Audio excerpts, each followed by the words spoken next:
Ladies and gentlemen, what you are about to hear concerns one of the most critical developments in global energy security in years.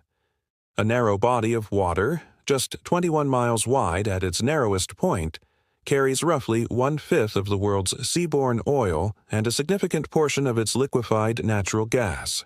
For nearly 4 months, that passage has been severely restricted, driving up prices, stranding tankers, and sending shockwaves through economies from Asia to Europe. Now, according to announcements made in the last 48 hours, a deal has been reached to reopen the Strait of Hormuz. Not with fanfare, not with a complete resolution of all tensions, but with a framework agreement that both the United States and Iran are already presenting as a victory. In the world of energy and geopolitics, this kind of carefully worded breakthrough can carry consequences that last for years. By the end of this story, you will understand exactly what this latest deal contains, why it was announced now, what Donald Trump gains from it, how Iran is framing the outcome, the surprising role played by Pakistan in the mediation, and what this means for oil prices, global supply chains, and the broader balance of power in the Middle East. Let me start with what actually happened, because the details matter enormously here. On June 14th and 15th, President Donald Trump announced that the United States and Iran had reached an agreement to end their ongoing conflict and reopen the Strait of Hormuz to commercial shipping. He stated that the U.S. naval blockade of Iranian ports would be lifted immediately, and that the strait would be opened on a toll-free basis. Trump declared that ships were already beginning to move through the waterway. While speaking at the G7 summit alongside French President Emmanuel Macron, he said the strait would be completely open by Friday. Iranian officials, including the deputy foreign minister, confirmed that a memorandum of understanding had been finalized. Pakistan's Prime Minister Shehbaz Sharif, who played a central role in the mediation alongside Qatar, announced that a formal signing ceremony is scheduled for Friday, June 19th, in Switzerland. The agreement includes an immediate end to active military operations, the reopening of the strait, and a 60-day window for further negotiations on issues including Iran's nuclear program, which has been deliberately set aside for now. This development comes after months of intense military and economic pressure. To understand why this deal matters and why it looks the way it does, you need to understand how we reached this point. On February 28, 2026, the United States and Israel carried out major airstrikes on Iran, targeting military sites, nuclear facilities, and senior leadership. The supreme leader was killed during those operations. Iran responded by moving quickly to close or severely restrict access to the Strait of Hormuz. Using a combination of sea mines, fast attack boats, drones, missile threats, and direct attacks on merchant vessels, Iran effectively turned the world's most important energy choke point into a contested zone. Shipping traffic dropped dramatically. War risk insurance premiums for vessels attempting to transit the strait soared. Oil prices spiked above $120 a barrel at their peak. Hundreds of tankers were left stranded inside or outside the Persian Gulf. The global economy received a stark reminder of its dependence on this single narrow passage. The United States responded with escalating measures. In April, Washington imposed a naval blockade on Iranian ports. In May, President Trump launched what was called Project Freedom, an operation involving U.S. Navy escorts for commercial ships attempting to pass through the strait. Iran, facing significant economic pain from lost oil revenues, continued to demonstrate both its vulnerability and its remaining leverage.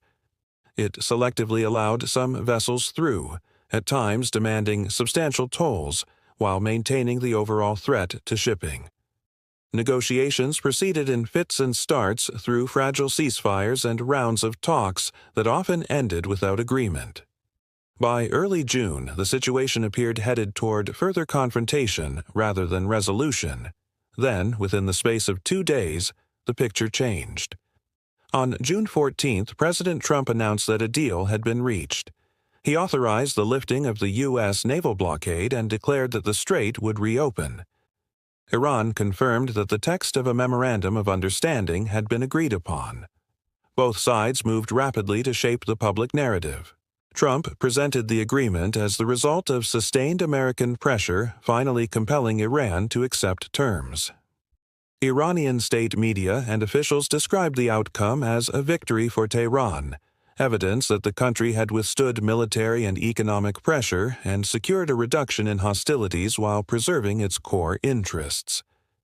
The reality lies in the difficult calculations both sides were making. For the United States, the combination of airstrikes, the naval blockade, and economic sanctions had imposed real costs on Iran. Oil revenues had collapsed, and the Iranian economy was under significant strain. At the same time, maintaining the closure of the strait carried growing risks. Elevated oil prices were creating political and economic pressure. The longer the disruption continued, the greater the chance of secondary crises in food prices, supply chains, and inflation across energy-dependent nations. There was also the question of further regional escalation involving Israel. A deal that reopened the strait, reduced the immediate risk of wider war, and delivered a visible foreign policy achievement offered a way to consolidate gains without sliding into a more dangerous and open-ended conflict.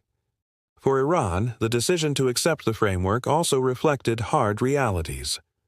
Months of restricting the strait had proven its ability to disrupt global energy flows, which remains one of its most potent strategic tools. However, sustaining that disruption indefinitely was becoming extremely costly. The economy was deteriorating rapidly under the weight of lost revenues and sanctions.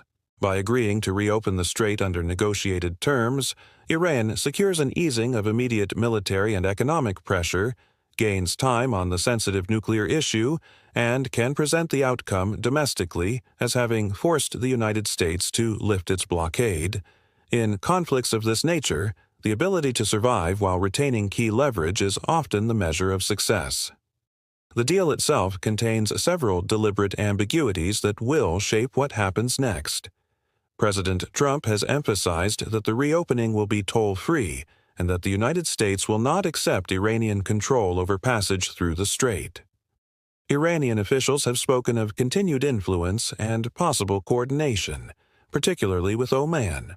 The nuclear file has been moved into the 60-day negotiation window rather than addressed immediately. Questions remain about how quickly mines will be cleared, how shipping will be monitored, and whether all parties, including Israel, will fully respect the terms.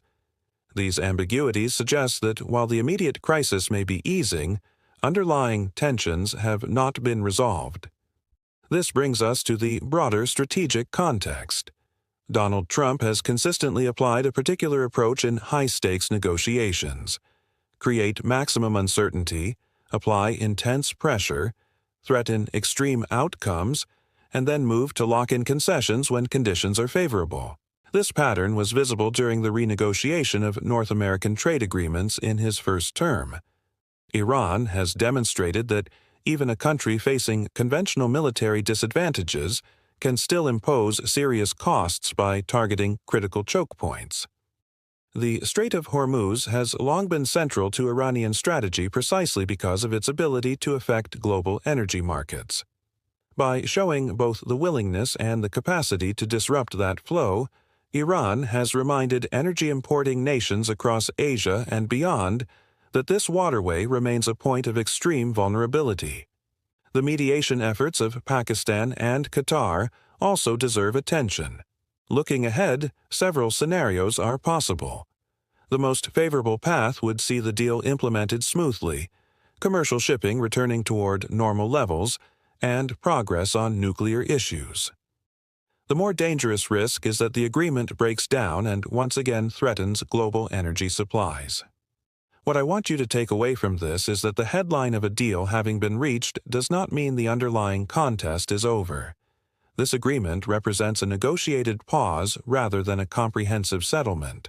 For global energy markets, the prospect of the strait reopening brings meaningful relief after months of disruption. For Donald Trump, it delivers a concrete foreign policy result. For Iran, it provides survival, leverage, and time to regroup. The formal signing is scheduled for Friday, and the real test of this agreement will come in how it is implemented. The fundamental questions about control of the Strait, Iran's nuclear program, and the broader regional balance of power remain very much alive. So let me leave you with this question.